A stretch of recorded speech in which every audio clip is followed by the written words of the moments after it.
Hello student, welcome to my channel. आज हम पढ़ने वाले हैं क्लास प्लस 2 समाजशास्त्र इंपॉर्टेंट क्वेश्चन फॉर एग्जाम अध्याय 8 सामाजिक प्रतिमान एवं मूल्य।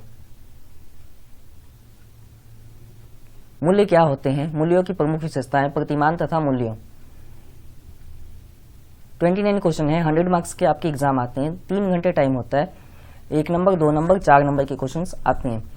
वर्ड लिमिट नहीं होता इसमें, सिर्फ वर्ड लिमिट हिस्ट्री के एग्जाम में और कल्चर या पेंटिंग के एग्जाम में होते हैं। क्वेश्चन नंबर 1 देखते हैं, मूल्य क्या होते हैं? 3 प्रकार के मूल्यों का उल्लेख कीजिए।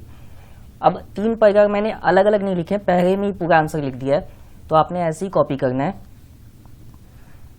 अब मूल्य इंग्लिश में आपने सुन रखा होगा वैल्यू, तो वैल्यू को ही हिंदी में मूल्य कहते हैं। थोड़ा सा जान लेते हैं। हमें किसी भी वस्तु की, किसी भी धर्म की और किसी भी काम की जब हमें पता लगती है कि उसकी कितनी वैल्यू है, तब हम वो काम करते हैं, उसे ही वैल्यूज कहते हैं। फॉर एग्जाम्पल, पढ़ाई एक इंसान के लिए कितनी जरूरी है विकसित करने के लिए, रोजगार के लिए, तो हमें पता है कि पढ़ाई की एग्जैक्ट वैल्यू कितनी है, तो हम इसे ही मूल्य कहते हैं। मूल्य छोटे तौर पर एक ऐसी अवधारणा है जो यह बताती है कि वह अच्छी है, सही है, अच्छा है, वह सामाजिक परिषद को परिभाषित करते हैं। सामाजिक परिषद का मतलब समाज के सभी पहलुओं को परिभाषित करते हैं। अगर हमें यही नहीं पता हो कि रिलीजियस कितना अच्छा है, तो हम कभी मानेंगे ही नहीं। हम ये नहीं मानेंगे कि सोशल सिस्टम यानी सामाजिक संरचना कितना सही है, तो हम मानेंगे ही नहीं। हमें उसका मूल्य यानी वैल्यू पता है, तभी हम उसकी रिस्पेक्ट करते हैं और हम भी उसमें पार्टिसिपेट करते हैं।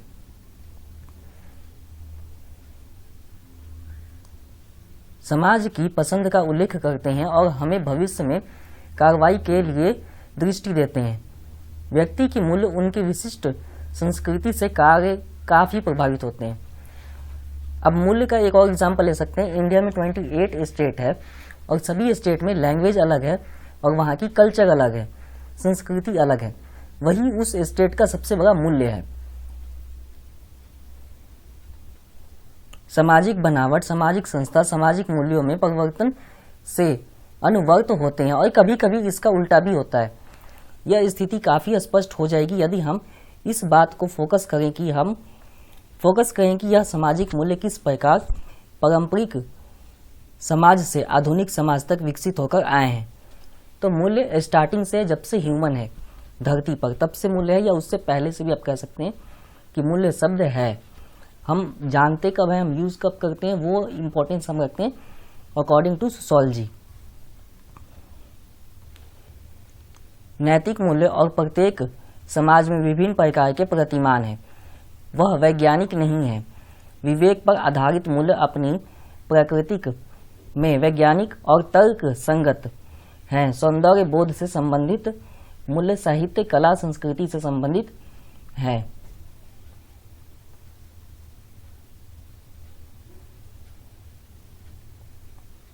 संगीत, उजाला, रंग, भारतीय समाज में सुंदर स्त्रियों का घोतक है। जो भी हो, यह सभी मूल्यों के 2 प्रकार के प्रतिनिधित्व करते हैं।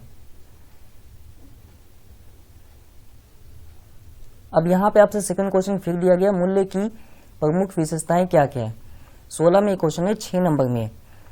तो 6 नंबर के क्वेश्चन तो काफी लेंथी होते हैं, और अगर आप चाहें तो आप प्रैक्टिस कर सकते हैं ताकि आपके मार्क्स आ सके।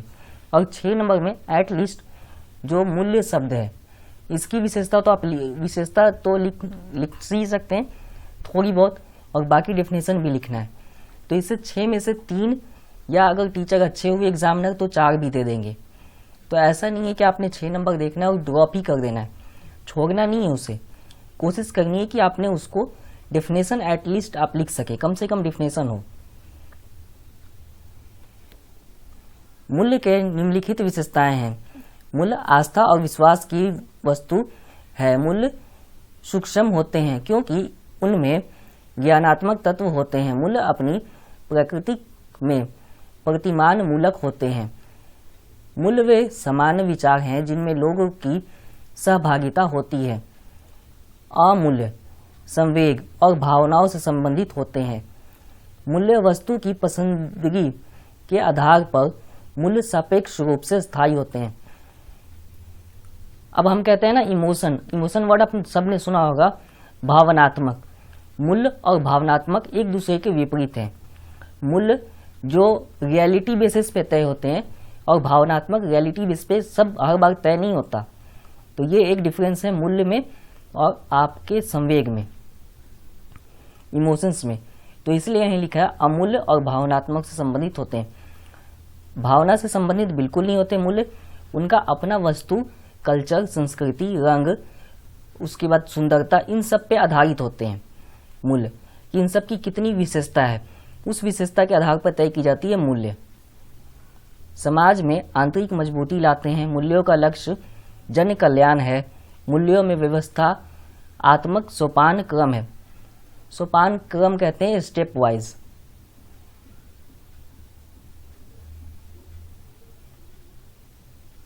क्वेश्चन 3, प्रतिमान तथा मूल्य के अंतर्गत संबंधों का विश्लेषण करें। क्वेश्चन 2-3 टाइप्स के बनते हैं। एक संबंध, एक आपको बताने की विभेद। तो ऐसी डिफरेंस है। संबंध यानी सिमिलैरिटीज आपको लिखनी है और विभेदी यानी डिफरेंस बताना है। और अंतर स्पष्ट कीजिए। ये सामने से पता है कि दोनों में अंतर ही आपको बताने हैं। तो ये क्वेश्चन ये आपके 11 में 4 नंबर में। प्रतिमान तथा मूल्य प्रत्येक समाज के आवश्यक अंग है।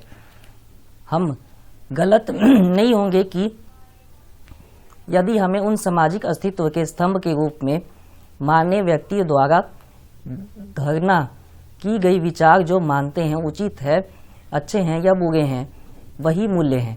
एक समाज से दूसरे समाज में मूल्यों के बीच भेद होता है। भेद तो होगा ही, क्योंकि अगर इंडिया में 28 स्टेट है तो सबकी संस्कृति अलग अलग है। अगर हम उसकी मूल्य के आधार पर तय करेंगे तो ऑटोमेटिक भेद उत्पन्न हो जाएगा।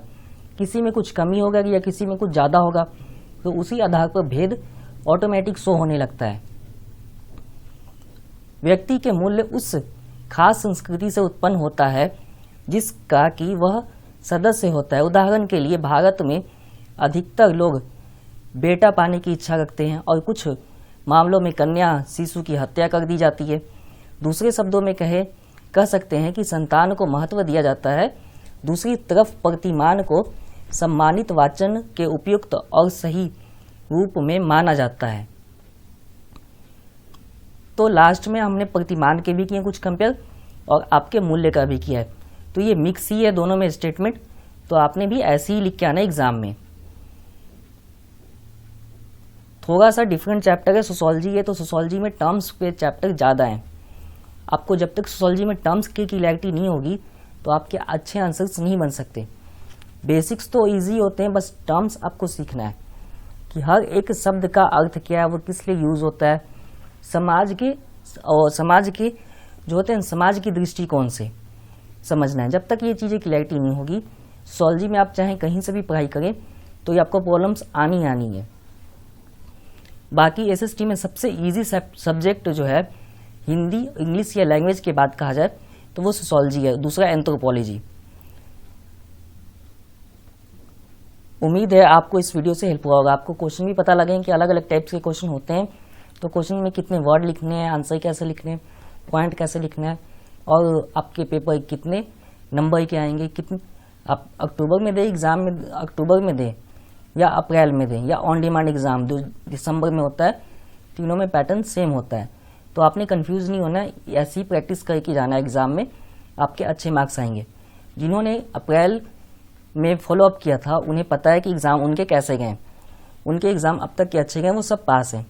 तो अगर आप नए हैं तो सब्सक्राइब कीजिए, आपके फ्रेंड्स हैं तो उन्हें शेयर कीजिए और वीडियो बताया कीजिए कैसा है, एक शिक्षक को प्रोत्साहन मिलेगा। वीडियो देखने के लिए धन्यवाद। नेक्स्ट वीडियो में मिलेंगे।